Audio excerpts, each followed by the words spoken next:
રાજકોટ જિલ્લાના જેતપુર પંથકમાં દેવકી ગાલોડ ગામે રાત્રિના સમયે એક દીપડાનું બચ્ચું કૂવામાં ખાબકી ગયું હતું.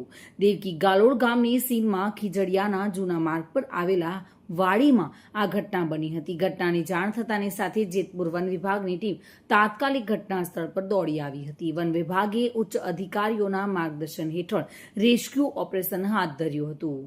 ઊંડા કૂવામાં દોરડાના સહારે પાંજરું ઉતારીને ભારે જહેમત બાદ આ દીપડાના બચ્ચાને બહાર કાઢવામાં આવ્યું હતું. કોઈ જાનહાનિ વગર દીપડાના બચ્ચાનું સફળ રેસ્ક્યુ થતા ગ્રામજનો અને ખેડૂતોમાં હાશકારો જોવા મળ્યો હતો. જોકે વન વિભાગે દીપડાના બચ્ચાને કબજામાં લઈને સુરક્ષિત સ્થળે ખસેડવા માટે કાર્યવાહી શરૂ કરી હતી. Bureau report, today Gujarati news.